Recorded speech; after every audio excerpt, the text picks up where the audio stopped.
നിക്കടി അവിടെ. എങ്ങോട്ട് പോന്നു? എങ്ങോട്ടും പോകുന്നില്ല, ഇങ്ങോട്ട് തന്നെ വന്ന്. എന്തിനാ ഇപ്പൊ ഇങ്ങോട്ട് എഴുന്നള്ളിയത്? അപ്പോഴിനെ കാണാൻ. എന്തിനാ എന്നെ കാണുന്നത്?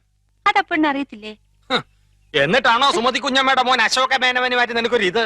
കബഡി മത്സരത്തിൽ അവൻ എങ്ങനെയോ ജയിച്ചെന്ന് കണ്ടപ്പോ നീ ഇവിടെ കിടന്ന് ഉറഞ്ഞു തുള്ളുന്നുണ്ടല്ലോ. ജയിക്കുന്നവരാരായാലും ഒരു അഭിനന്ദിക്കുന്നതിൽ എന്താ തെറ്റ്? അന്യനൊന്നും അല്ലല്ലോ, അതും എന്റെ അമ്മായിയുടെ മോൻ തന്നെയല്ലേ. അത്രയ്ക്കും ഇഷ്ടമാണെങ്കിൽ നിനക്ക് അവനെ തന്നെ കെട്ടിയാ പോരെ? ഇഷ്ടമുള്ളവരൊക്കെ എല്ലാരും കെട്ടല്ലേ? നിങ്ങൾ നേരെ നോക്കിയാ കീരിയും പമ്പും പോലാണല്ലോ. നീ എന്താ രമേന്തി അവനെ ദേഷ്യം പിടിപ്പിക്കുന്നേ? തോക്കുമ്പോഴും ദേഷ്യപ്പെടുമ്പോഴും അപ്പൂട്ടന്റെ മുഖം കാണാൻ നല്ല ചേല അമ്മായി. അശോകന്റെ തോറ്റ മോത്തിന്റെ ശൈലി നീ കണ്ടിട്ടുണ്ടോ? അതിന് അപ്പൂട്ടന്റെ ഒരു അവസരം തരുന്നില്ലല്ലോ.